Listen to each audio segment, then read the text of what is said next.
Her Royal Highness Catherine, the Princess of Wales, alongside her husband, is one of the most popular members of the royal family.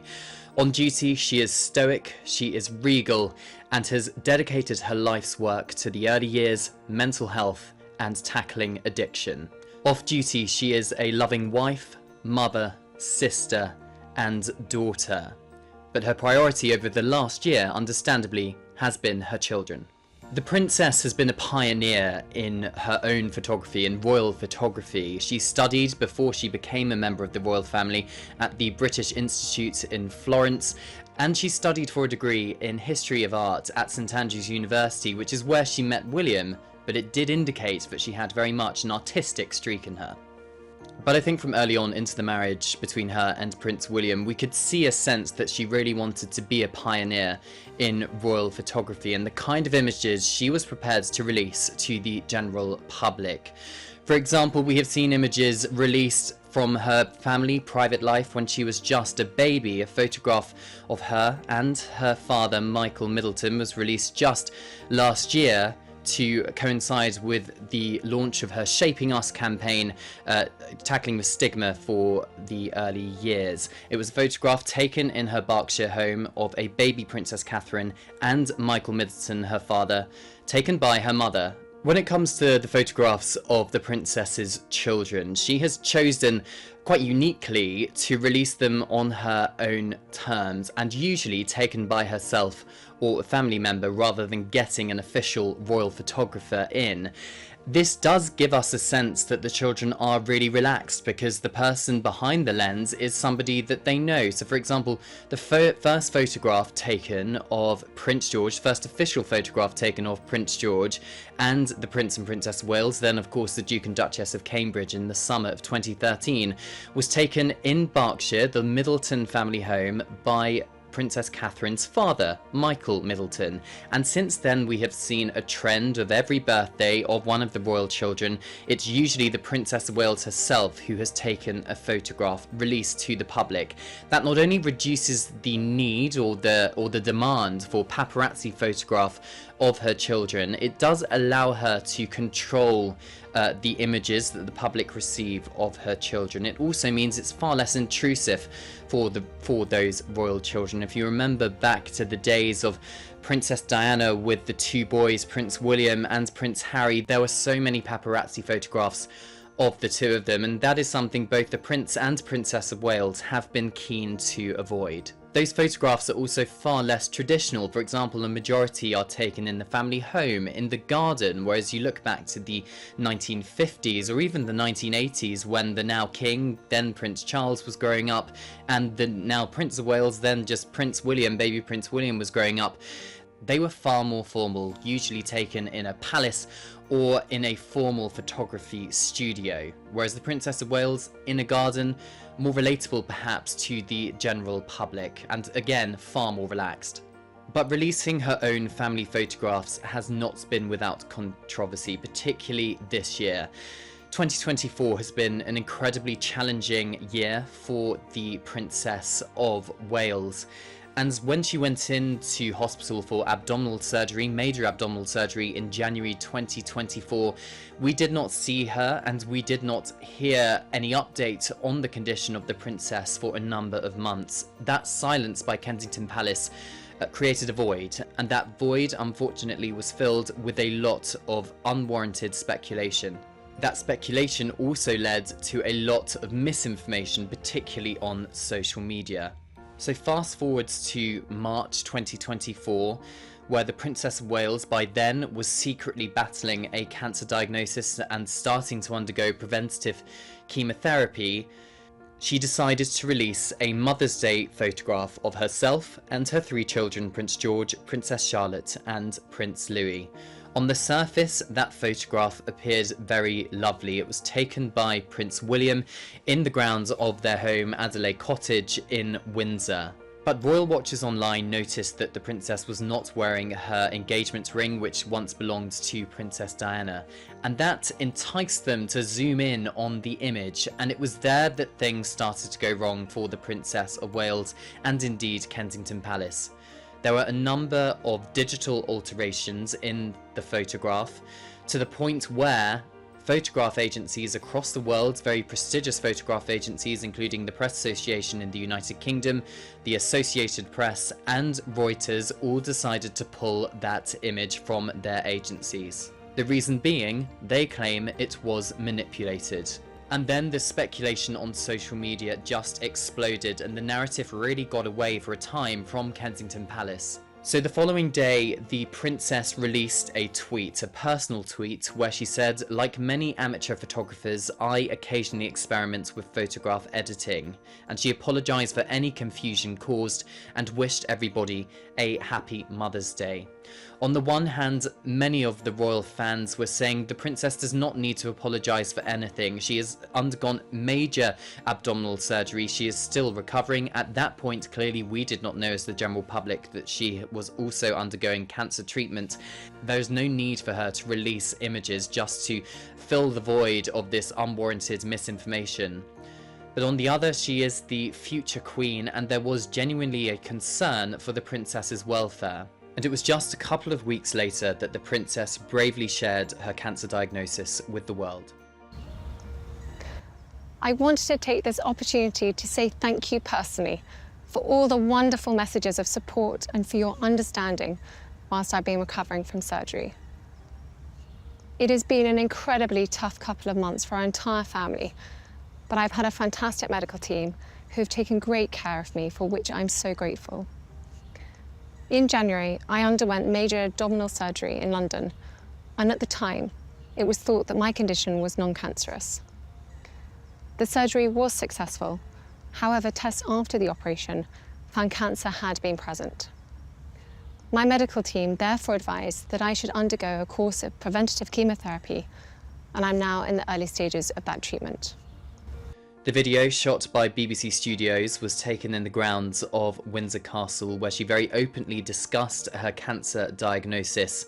Off the back of that video, her brother, James Middleton, put a photograph of the pair of them on Instagram. It was a childhood photograph, them walking in the mountains. And James said, "We will climb this mountain together."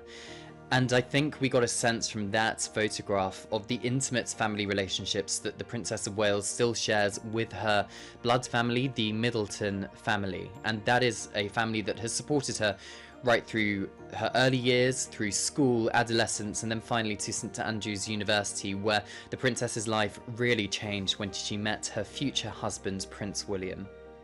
So in the early 2000s, both Prince William and Catherine Middleton were studying at St Andrews University. That is where they met, and they managed to keep their relationship secret for a couple of years. But eventually the news got out the bag, and the princess was subjected to, at that time, quite intrusive paparazzi photographs. They were following her not only in St Andrews, but when she was also in London.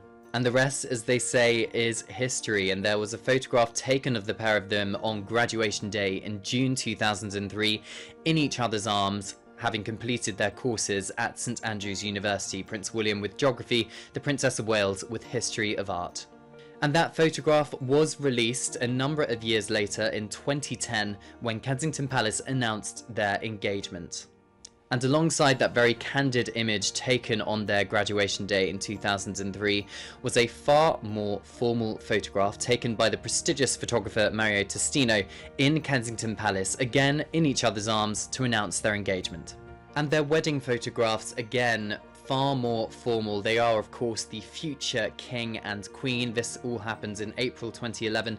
Those photographs taken by the very trusted royal photographer Hugo Bernand. And this was a link to past royal photography inside a palace, very staged, very formal, and perhaps with a little bit of Queen Elizabeth II's influence. The transition to royal life was a help and a hindrance. She was no longer chased down the streets by paparazzi, but her life was perhaps no longer her own. She was partly funded by the public, and her every move would now be scrutinised.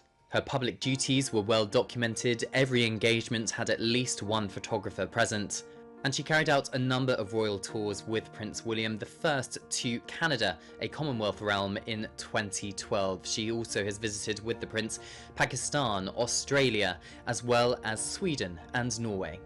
We've mentioned the candid images of the royal children on their birthday milestones, but of course they were thrust into the spotlight on the day they were born outside the Lindo wing at St Mary's Hospital in Paddington in central London, and that is where they are introduced to the world. And the Prince and Princess did have to pose with their newborn baby on the steps of the Lindo wing in front of hundreds of news photographers. Lots of flashing light bulbs going off in their face, all smiles, even though the Princess of Wales had just given birth just hours before. But she did it all with grace, with stoicism, and was very dignified. Some very modern photographs of the Princess of Wales were released to mark her 40th birthday in 2021. The photographer was Paolo Reversi, and these 3 images, 2 in black and white and one of the princess wearing a red dress, really captured the princess's personality, and it had a hint of royalty but was also perhaps far more modern. And those 3 images were then released and put on public display in locations across the country close to the princess's heart. Berkshire, the place where she grew up as a child, St Andrews University, where she met her future husband Prince William, and Anglesey, a happy time for Prince William and Catherine, where they spent the first couple of years of Prince George's life. Prince William at the time was working as an RAF search and rescue helicopter pilot, and the Princess of Wales was enjoying the formative years of Prince George, looking after him and sometimes shopping in the local Waitrose.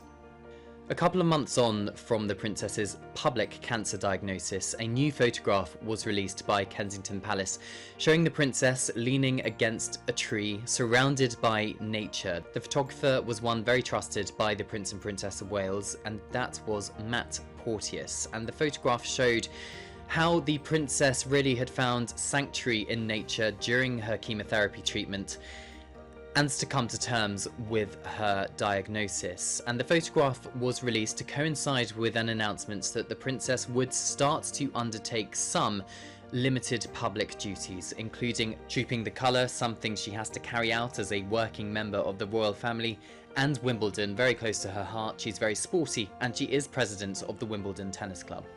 And then we get this wonderful video of the princess with her children, taken by the trusted videographer Will Waugh, who also shot the behind-the-scenes video of the Prince and Princess of Wales during the coronation. And it gave us a real intimate insight, a very honest and raw insight into the family life of the Princess of Wales, shot in Norfolk during the summer with her 3 children and husband, Prince George, Princess Charlotte, Prince Louis, and of course Prince William, and the occasional video shot of her 2 parents, Mike and Carol Middleton, showing the people closest to the Princess of Wales who she finds most important, and all of them of course helping her and supporting her through her cancer diagnosis and treatment.